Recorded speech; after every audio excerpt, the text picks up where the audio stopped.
Vamos abrir a Bíblia, meus irmãos, lá no Velho Testamento, em 1 de Samuel, capítulo 17, versículo 51. E essa é a segunda mensagem sobre o tema Seja um matador de gigantes. Deus quer fazer de você um matador de gigantes. 1 de Samuel, capítulo 17, versículo 51. Todos os irmãos acharam? Então acompanhe a leitura do texto sagrado, que diz: Pelo que correu Davi, e lançando-se sobre o filisteu, tomou-lhe a espada e desembaiou-a, e o matou, cortando-lhe com ela a cabeça. Vendo os filisteus que era morto o seu herói, fugiram. Então vamos orar ao nosso Deus, para que o Espírito Santo fale à igreja nessa noite. Oremos ao Senhor agora.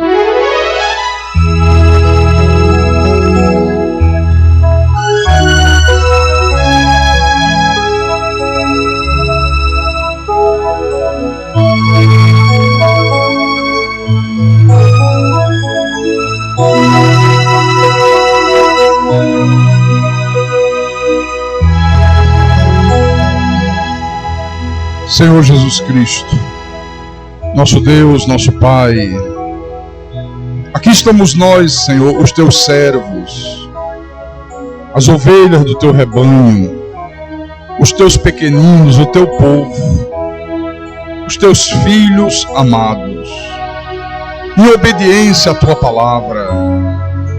A tua palavra diz que nós não devemos deixar de congregar, que nós temos um compromisso contigo, que nós somos membros do corpo de Cristo, que é a igreja. E quando o corpo de Cristo se reúne, todos os membros do corpo têm que estar presentes. E aqui estamos nós, Senhor, e queremos ouvir a tua voz, queremos crescer um pouco mais no conhecimento sagrado, queremos nos fortalecer mais ainda através da tua palavra, para que possamos vencer as nossas lutas, para que possamos vencer as nossas guerras, e para que o teu nome, Senhor Jesus, venha a ser glorificado através das nossas vidas, porque o Senhor não pode ser glorificado pela vida de Davi, porque Davi morreu.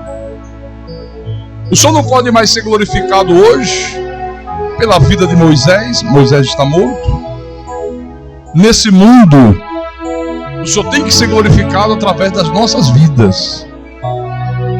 Então usa-nos, Senhor, para que o Senhor seja glorificado através de nós. Então fala-nos, Espírito Santo, ensina-nos a verdade, capacita-nos, Senhor Deus.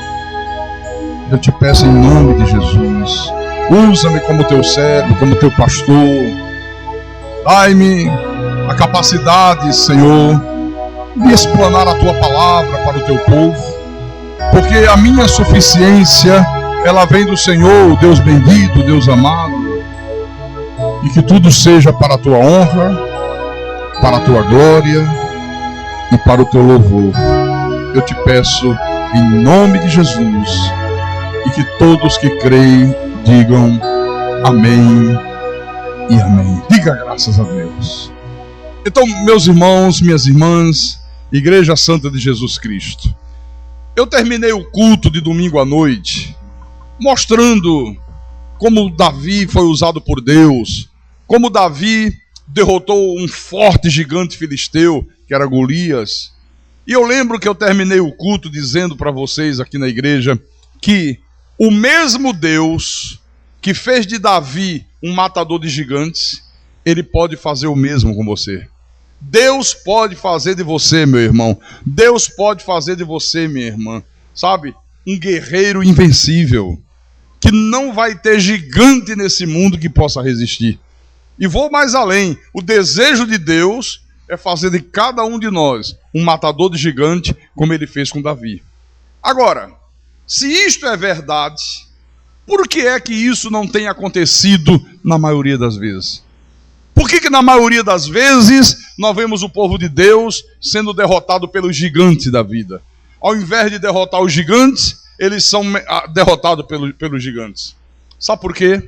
Porque quando o povo de Deus, na sua maioria, ouve dizer que da mesma maneira que Deus fez de Davi um matador de gigante, e que Deus pode fazer o mesmo dele, a maioria das pessoas diz assim: ah, pastor, mas Davi era Davi, pastor. Quem sou eu para Deus fazer de mim um matador de gigante? Quem sou eu? Davi era um homem muito santo. Davi era um homem muito especial. Davi era uma pessoa cheia do Espírito Santo. Davi escreveu muitos salmos. Davi foi um homem tremendamente usado por Deus.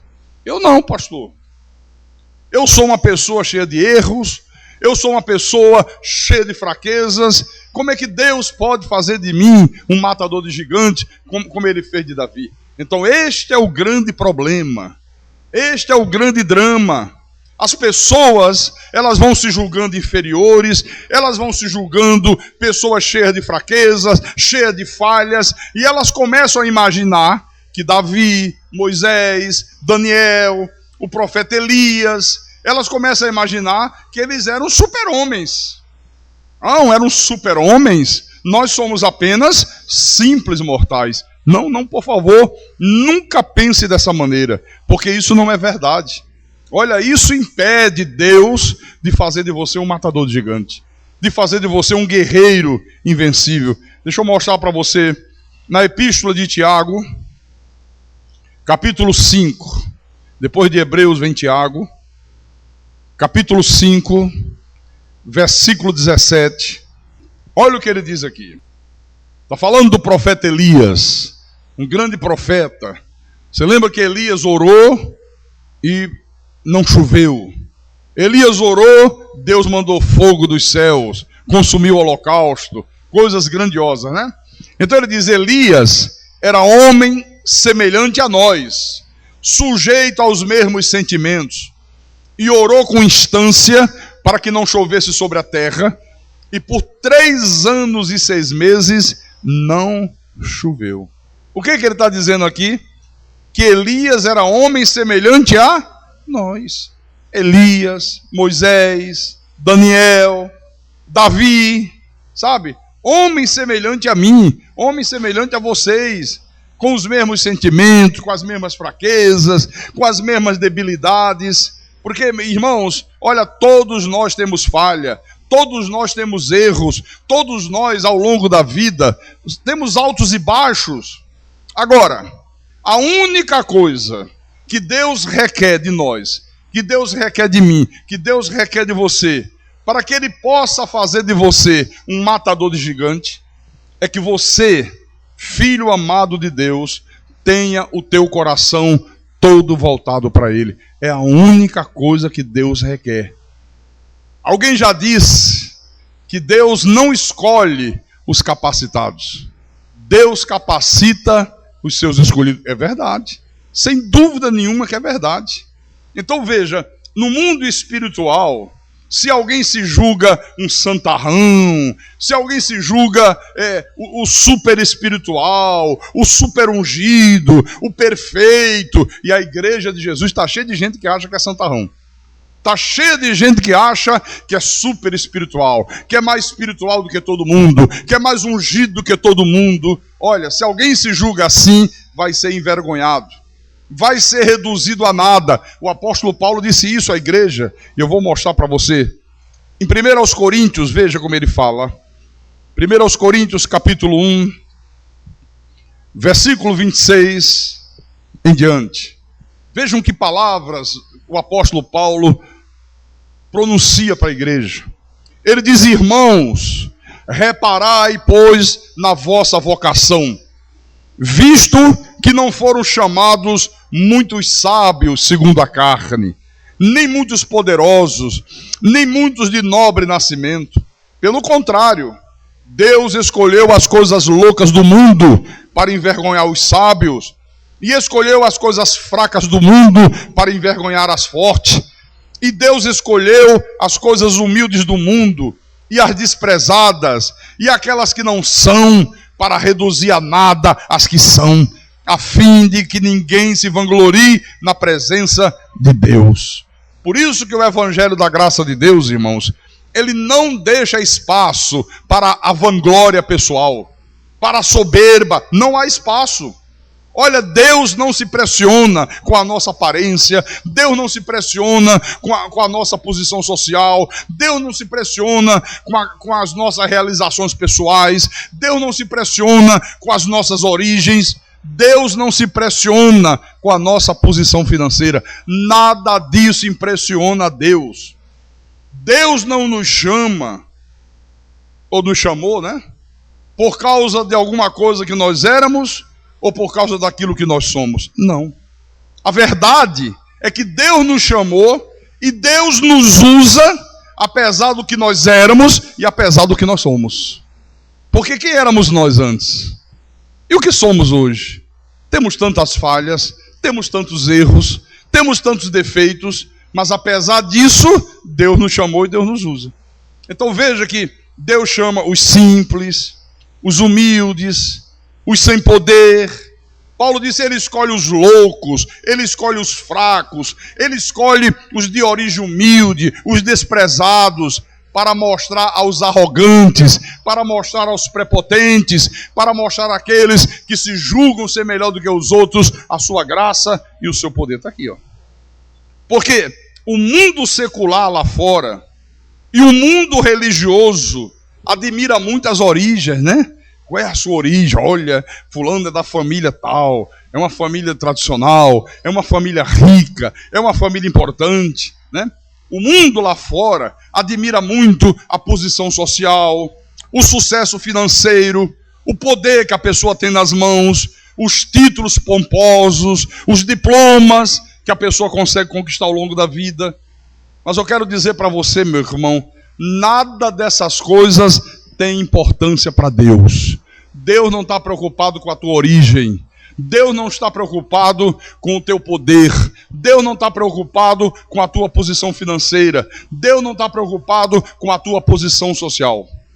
Por exemplo, quando é que se deu a escolha de Davi para ser o rei de Israel? Você lembra disso? Quando é que se deu essa escolha? Quando é que ela se deu? Irmãos, se deu quando Saul era o rei de Israel. E o reinado de Saul estava sendo um verdadeiro desastre. O reinado de Saul estava sendo uma verdadeira calamidade para o povo hebreu. Um homem que foi desobediente a Deus, um homem que se tornou arrogante, um homem que se tornou prepotente, um homem que mentiu, um homem que dissimulou. E aí Deus o destronou. Deus disse, ele não vai mais ser o rei. Eu o rejeito como rei. Ele continua sendo meu filho, ele continua sendo meu eleito, mas ele não vai mais ser o rei de Israel. Foi nesse momento. E nesse momento, Deus chama o profeta Samuel, manda que o profeta se dirija até Belém, que ele vá na casa de Jessé, e Deus disse, olha Samuel, você vai ungir um dos filhos de Jessé como rei de Israel. Eu escolhi um dos filhos de Jessé para ser o próximo rei da nação de Israel. Deixa eu mostrar isso aqui. Vamos lá no Velho Testamento. 1 de Samuel, capítulo 16, versículo 1. Diz assim: disse o Senhor a Samuel, até quando terás pena de Saul, havendo eu rejeitado, para que não seja rei sobre Israel? Samuel estava muito triste. Samuel estava muito, para baixo. Puxa vida, Saul perdeu o reino, né? Ele não vai mais ser o rei, ele vai sofrer consequências terríveis. E Deus diz, vem cá rapaz, até quando você vai ficar aí com pena de Saul, se eu que sou Deus, o rejeitei como rei? Enche um chifre de azeite e vem. Enviar-te-ei a Jessé, o belemita, porque dentre os seus filhos eu me provi de um rei. Eu pergunto, será que Deus mandou o profeta Samuel para as mansões da aldeota? Será que Samuel, vem cá, você vai lá para as mansões da aldeota, ali para as dunas, onde mora, né, a classe abastarda da sociedade cearense, onde moram os ricos. Será que esse profeta aqui desceu de helicóptero no meio das elites? Será que foi assim? Não. Deus disse: Samuel, pega um ônibus aí, uma Topic, e vai para a Barra do Ceará. Você vai para a Barra do Ceará. Eu estou fazendo essa comparação aqui porque a Belém daquela época era muito inferior ao que é hoje a Barra do Ceará. Naquele tempo, Belém, meus irmãos, era uma vila muito pequena. Ela ficava a 10 quilômetros da cidade de Jerusalém. Uma pequena vila de pessoas simples, de famílias humildes. Por isso que eu estou fazendo essa comparação, para você entender o espírito da coisa. Então você veja, 1000 anos antes de Cristo, o profeta Samuel entra em Belém. Aqui no capítulo 2, no versículo 2, perdão. Disse Samuel: como irei eu? Pois Saul saberá e me matará.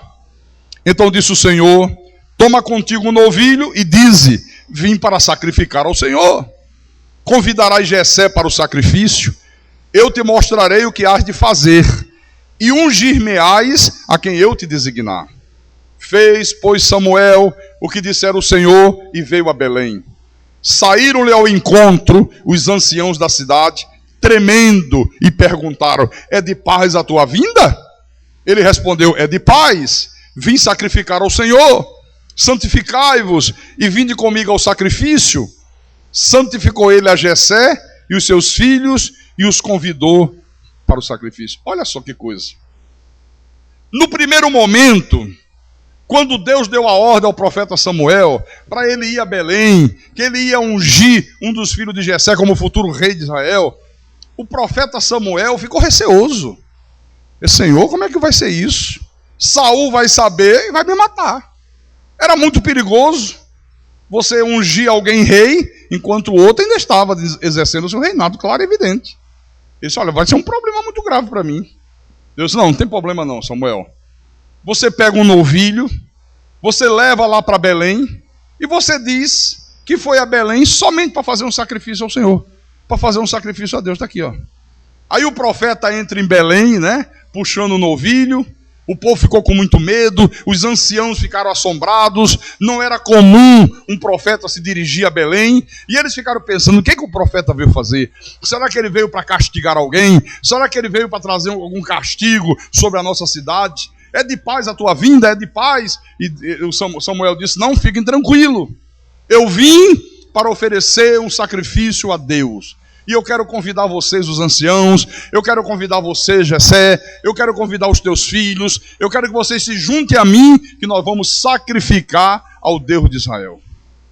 Só que agora, acontece uma cena que mais parece um concurso de modelos masculinos, homens desfilando na passarela, para ver qual era o mais bonito, qual era o mais charmoso. É exatamente isso aqui que parece aqui, ó. Jessé começa a apresentar ao profeta Samuel cada um dos filhos dele, e eles vêm como se fosse modelo numa passarela. Entra o primeiro. O cara entrou lá, tá aqui. Samuel vai examinando cada um dos filhos de Jessé. Olha, e por mais de uma vez, o profeta se sentiu tentado a ungir um dos filhos de Jessé, imaginando que aquele era o escolhido de Deus. Só que Deus o impede. Deus impede o profeta de fazer isso. Deixa eu mostrar aqui. Vamos ler o versículo 6 e 7. Versículo 6 e 7. Sucedeu que, entrando eles, viu a Eliabe e disse consigo: certamente está perante o Senhor o seu ungido. Porém, o Senhor disse a Samuel: não atentes para a sua aparência, nem para a sua altura, porque o rejeitei. Porque o Senhor não vê como vê o homem. O homem vê o exterior, porém o Senhor o coração. Olha, Eliabe era o filho mais velho de Jessé. Então entrou aquele rapagão, cabelos bem cuidados, dentes perfeitos, um sorriso maravilhoso. Entrou aquele homem bem perfumado, usando roupas de grife. Aí Samuel olha e fica tremendamente impressionado e pensa, ai, esse é o cara. Esse é o cara, esse aí é o rei. Esse aí é o rei, não tenho nenhuma dúvida que é ele.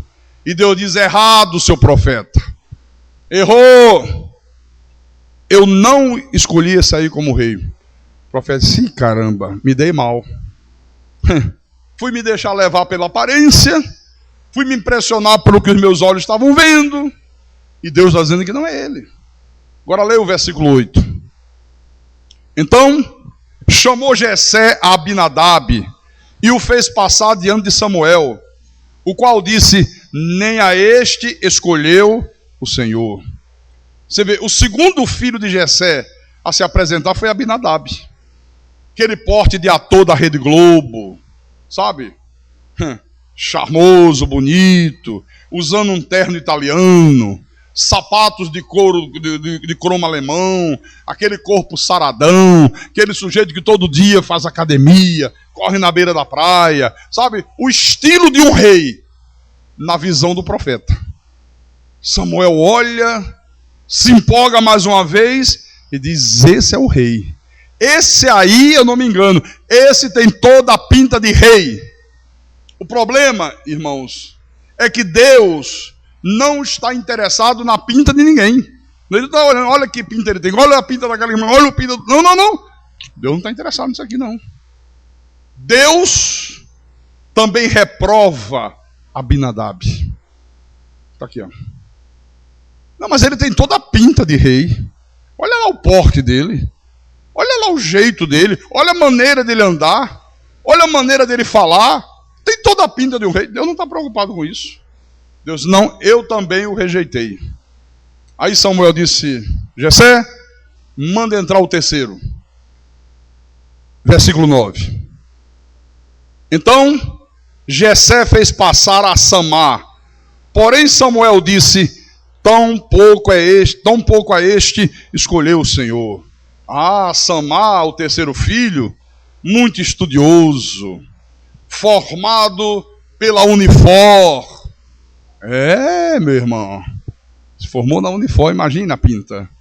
Fez pós-graduação em Harvard, formado em teologia pela Faculdade Pentecostal, doutor em divindade, PhD, olha, o homem tinha títulos que não acabava mais. Samuel fica impressionado mais uma vez, mas Deus não. Deus não fica impressionado com nada disso. Deus também não tinha escolhido esse aqui. Bom, a verdade é que passaram os 7 filhos de Jessé e todos eles fracassaram. Nenhum deles era o escolhido de Deus. Aí aqui no versículo 10, você vê que coisa interessante. Diz assim, assim fez passar Jessé os seus 7 filhos diante de Samuel. Porém Samuel disse a Jessé, o Senhor não escolheu a estes. Versículo 11, perguntou Samuel a Jessé, acabaram-se os teus filhos? Ele, porém, respondeu, ainda falta o mais moço que está apacentando as ovelhas. Disse, pois, Samuel a Jessé, manda chamá-lo, pois não nos assentaremos à mesa sem que ele venha. Quer dizer que o profeta ficou confuso. Espera aí, Deus me mandou vir aqui, Deus disse que um dos filhos desse homem eu vou ungir como o futuro rei de Israel, e já passou todo mundo, e Deus diz, não é esse, não é esse, não é esse. Jessé, vem cá. Passou todos os teus filhos ou você tem mais alguns? Não, tenho mais um. Eu tenho um mais moço, que está lá no campo, apacentando as ovelhas. Olha, no texto hebraico, essa expressão masmoço é hakaton. Essa expressão hakaton, masmoço, apontava muito mais para a posição que a pessoa ocupava do que para a idade. Era muito mais a posição que ele ocupava do que a idade que a pessoa tinha.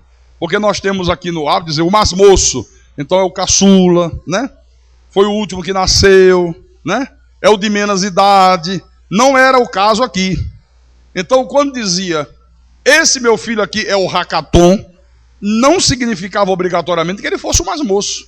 O sentido dessa expressão era o menos preparado, o mais fraco, o encostado da turma. Esse era o sentido. Então ele dizia assim: pega aí o Hackathon, pega aí o fracote, põe ele lá para cuidar das ovelhas, ele não sabe fazer outra coisa, ele não serve para nada, sabe? Põe ele lá no campo, deixa ele cuidando dos animais, porque aí ele não vai criar problemas. Então era nesse sentido que se dizia: é o masmoço, é o Hackathon, é o que não tem muita habilidade, é o que não está preparado para outras coisas, então joga lá no campo, deixa lá cuidando de ovelhas. Aí aqui no versículo 12, então mandou chamá-lo e fê-lo entrar. Era ele ruivo, de belos olhos e boa aparência. Disse o Senhor: levanta-te e unge-o, pois este é ele. Tomou Samuel o chifre do azeite e ungiu no meio de seus irmãos. E daquele dia em diante, o Espírito do Senhor se apossou de Davi. Então Samuel se levantou e foi para Ramá. Então veja, irmãos, Davi era um jovem que nem participar da reunião de família ele participava. Todos os outros irmãos estavam lá com o pai, menos ele. Um jovem que não tinha muito valor, excluído, esquecido lá no campo, cuidando das ovelhas do pai. Mas eu quero dizer para vocês nessa noite uma coisa, irmãos. A história de Davi, ela ocupa 66 capítulos das Escrituras Sagradas. 66 capítulos da Bíblia são dedicados a Davi. Só no Novo Testamento, o nome de Davi aparece 59 vezes. E era o mais encostado. Era o rejeitado da família. Era o que os outros irmãos achavam que não dava para nada. Davi é o autor dos maiores salmos da Bíblia. Ele é chamado de guerreiro, ele é chamado de matador de gigante, ele é chamado de salmista, ele é chamado de homem segundo o coração de Deus. Segundo o coração de Deus. E aos olhos humanos, Davi não era nada. Era o Hackathon, era o rejeitado, era o encostado, era o que não tinha capacidade. Então essa história aqui, da escolha de um dos filhos de Jessé, olha, ela é tremendamente importante, porque ela desmascara o sistema social, o sistema religioso, que está aí, irmãos, olha, classificando as pessoas da forma mais superficial possível. Veja que a sociedade lá fora, ela classifica as pessoas pelos metros quadrados da casa que a pessoa mora, pelo tamanho da casa. Você mora onde? Eu moro num apartamentozinho de 50 metros quadrados. Você não tem valor nenhum. Você é um pobretão, pé rapado. E você? Eu moro numa mansão de 2.000 metros quadrados. Olha, você ocupa uma posição de destaque da sociedade. É assim ou não é assim? A sociedade vai classificando as pessoas de acordo com o modelo do carro que ela possui. Qual é o seu carro? Um Gol, um Fiat, né? Aí você diz, não é uma BMW. Olha, já olham para você com outros olhos, viu? Você já recebe convite para as festas, para as cerimônias sociais. Você já tem acesso às autoridades. Então a sociedade vai classificando as pessoas de acordo com a marca da roupa que a pessoa veste, de acordo com os diplomas que ela possui, de acordo com a cor da pele. Se é branco, loiro, de olhos azuis é uma coisa. Se é negro, meu irmão, a coisa fica difícil. Muito difícil. Eu pergunto para você, meu irmão amado, minha irmã em Cristo, com toda sinceridade, mas com toda sinceridade mesmo, você não se sente enojado dessa ser vergonhice, não? Você não sente nojo dessa safadeza, não? Eu sinto. Eu sinto, mas sinto mesmo. Agora, o que mais me deixa ainda triste é que na sociedade religiosa, irmão, é a mesma coisa. Na sociedade religiosa, na dita sociedade evangélica, no mundo evangélico, eles também medem a espiritualidade das pessoas. Por exemplo, se é mulher, pelo tamanho da saia. Se está usando saia, arrastando no chão. Olha, irmã, Pai do Senhor, irmã, a irmã é muito abençoada, a irmã é muito ungida, aquela irmã ali é cheia do Espírito Santo. Mede a espiritualidade das pessoas, ainda no caso das mulheres, se não tiver brinco, se não usar uma maquiagem, se usar uma calça comprida e um brinco, essa sociedade religiosa hipócrita, de fariseus, não considera você uma mulher de Deus, não considera você uma mulher espiritual, não considera você uma mulher que tem o Espírito Santo. Isso é hipocrisia da pior qualidade. Se é homem e usar uma bermuda, o irmão se desconverteu, foi? Eu me desconverti, por quê? Está de bermuda. Olha como é que eles classificam as pessoas. Veja como é que eles medem a espiritualidade das pessoas. Isso é terrível.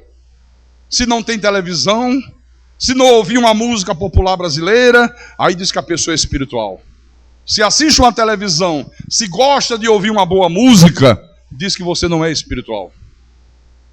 É assim.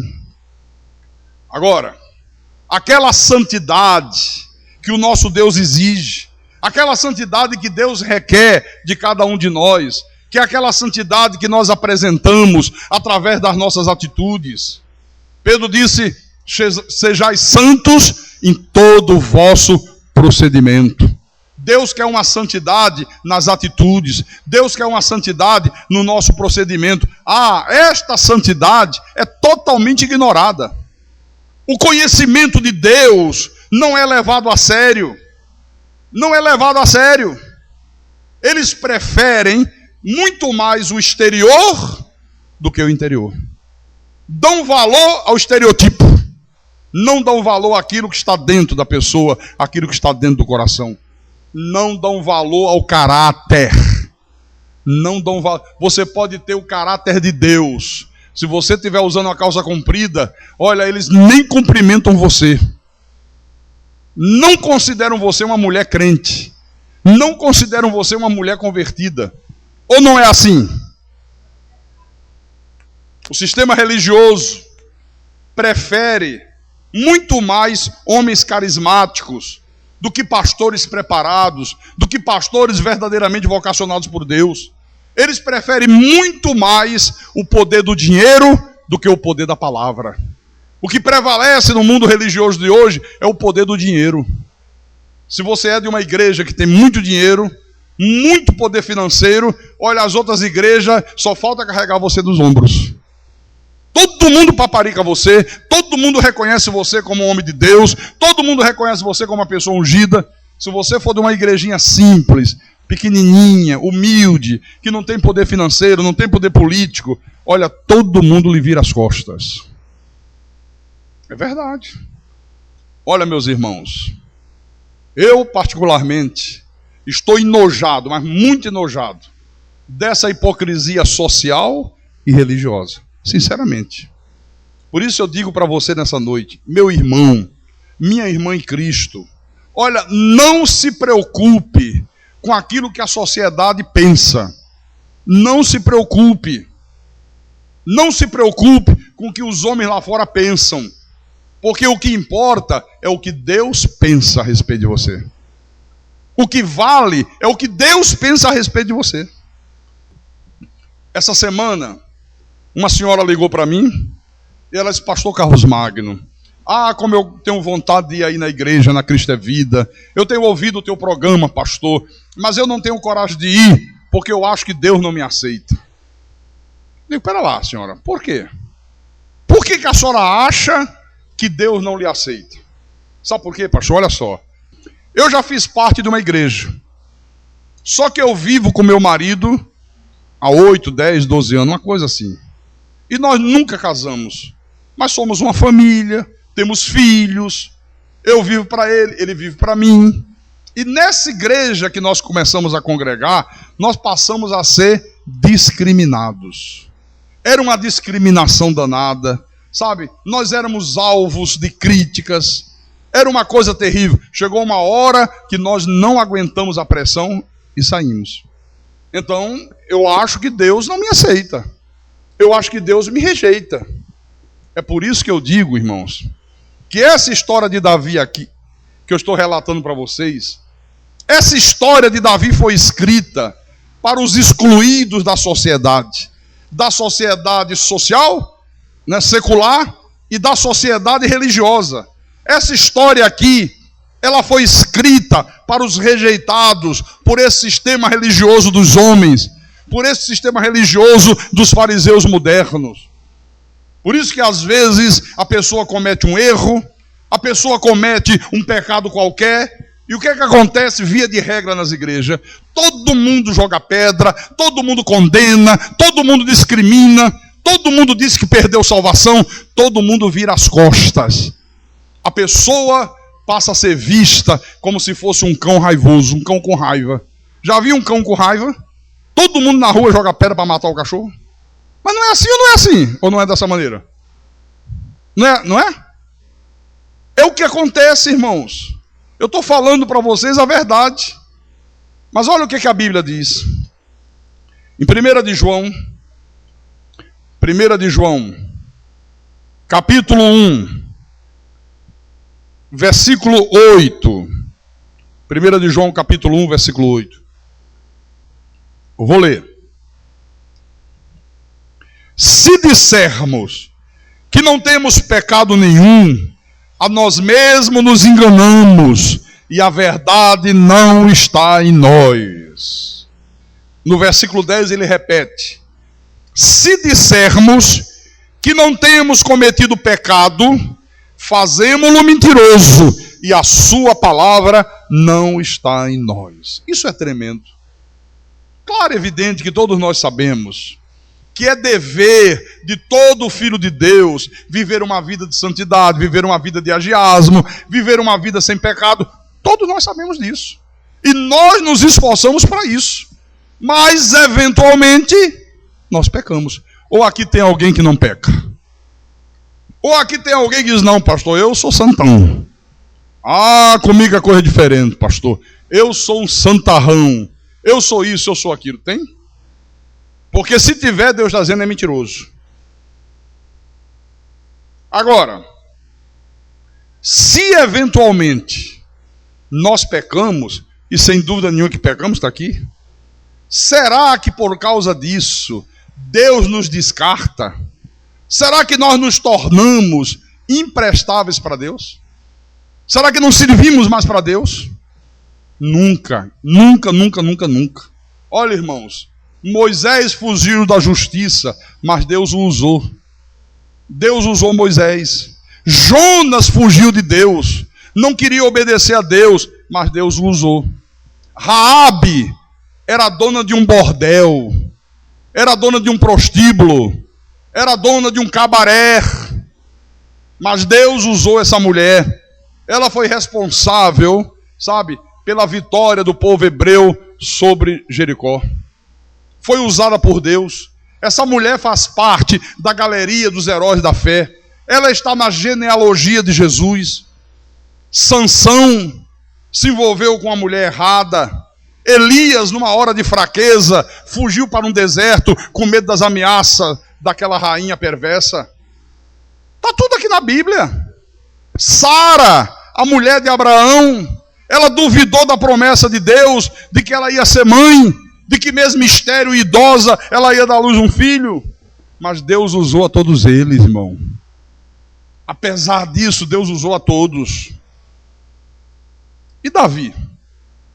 E Davi estava lá, no meio do mato, solitário, sem nenhum valor para a família, desprezado pelos irmãos, nem na reunião de família ele estava presente. Mas de repente Deus o chamou: Davi, entra aí nessa casa que tem alguém querendo ver você. Vai lá, entra lá.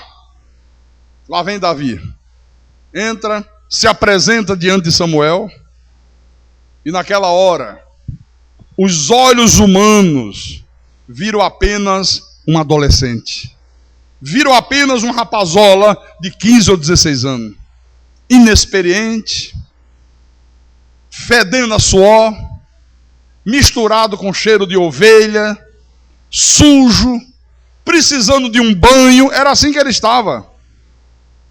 No entanto, irmãos, o Deus Todo-Poderoso disse: Samuel, este aí é o meu escolhido. É esse aí que vai ser o futuro rei de Israel. Levanta e unge o homem. Aleluia.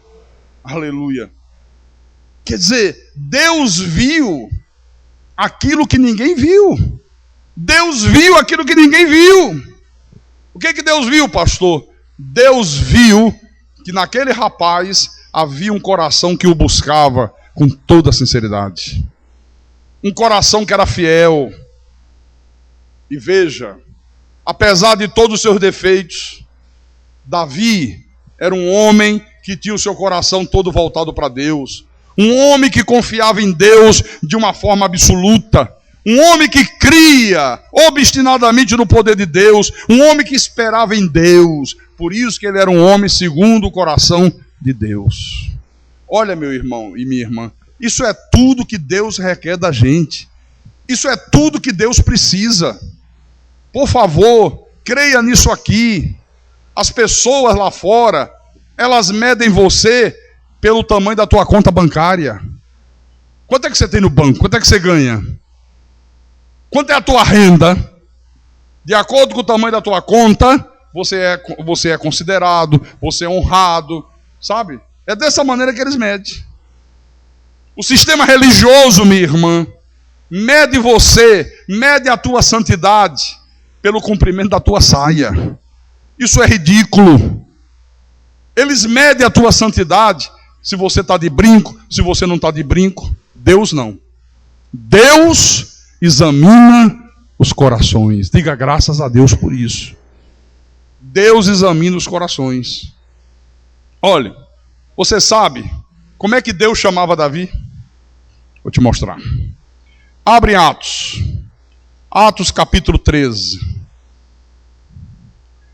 Versículo 22. Atos capítulo 13. Versículo 22. Isso é uma pregação do apóstolo Paulo. E Paulo está pregando.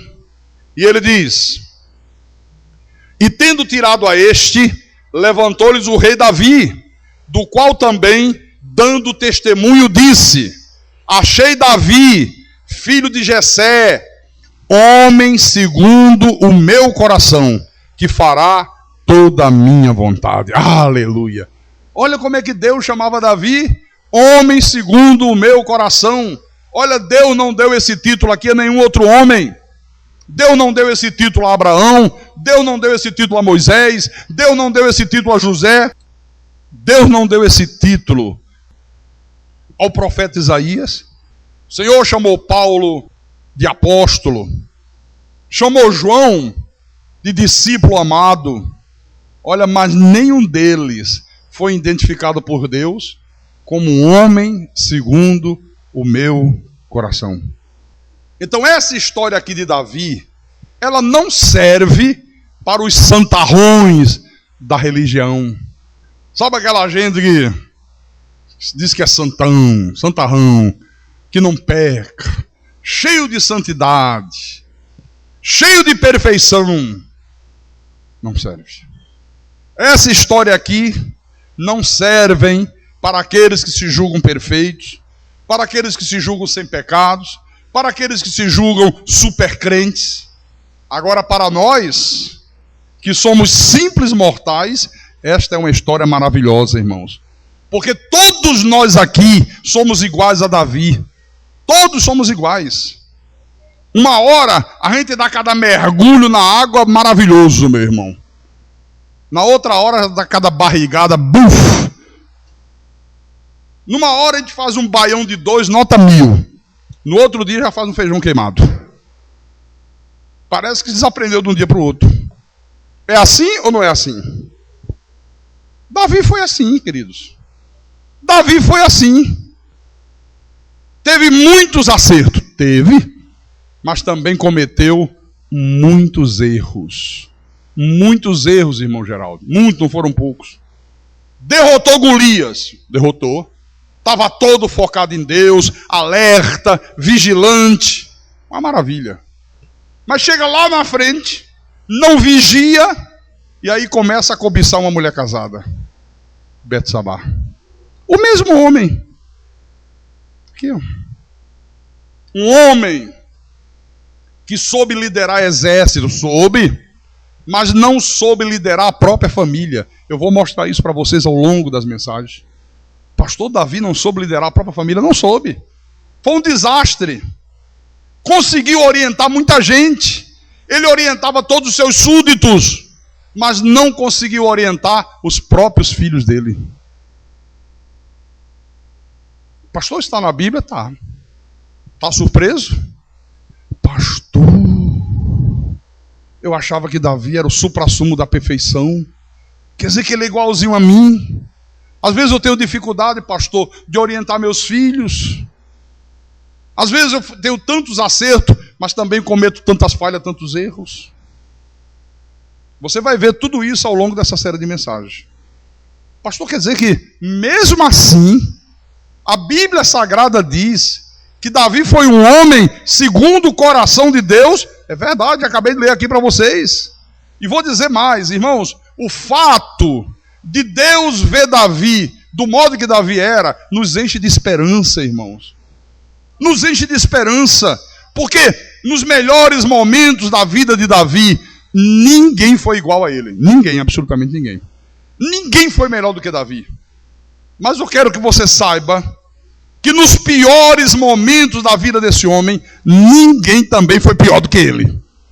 Ninguém foi pior do que ele. Por isso que eu quero dizer para você nessa noite, o homem que Deus o identificava como homem segundo o meu coração, era um homem cheio de altos e baixos. Era um homem cheio de erros, mas também cheio de acertos. Mas Deus o chamava um homem segundo o meu coração. Por isso que eu disse no culto de domingo à noite, quando terminava, lembrei no início desse, e falo mais uma vez agora no término. Da mesma forma que Deus fez de Davi um matador de gigantes, Deus quer fazer o mesmo com você. Deus quer fazer o mesmo com você. A única coisa que Deus requer de você é que você tenha um coração todo voltado para Deus. Erros todos nós erramos. Falhas todos nós temos. Pecados todos nós cometemos. O que não pode haver é um caráter diabólico.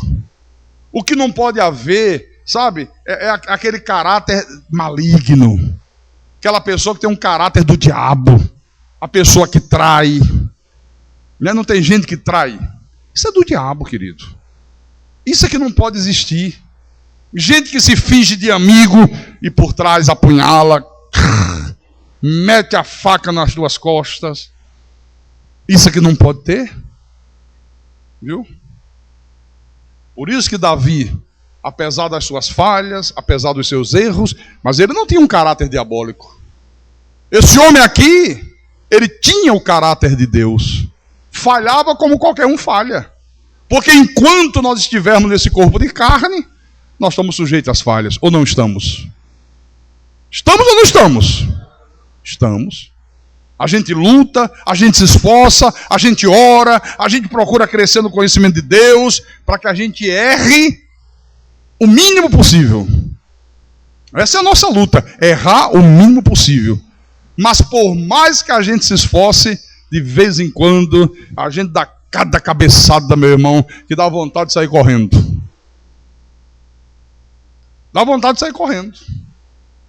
Né? Mas nós não temos um caráter diabólico.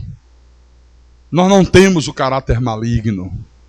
Nós temos o caráter de Deus. Amém? Se você tem o caráter de Deus, mesmo com suas falhas, Deus pode fazer de você um matador de gigantes. Deus pode dotar você de uma fé, de um poder tão extraordinário, que não haverá problema, não haverá inimigo, não haverá nada nesse mundo que possa resistir a você. Você vencerá todas as tuas lutas em nome do Senhor Jesus Cristo. Em nome de Jesus. Viu? Em nome de Jesus Cristo. Creia, por favor, nisso.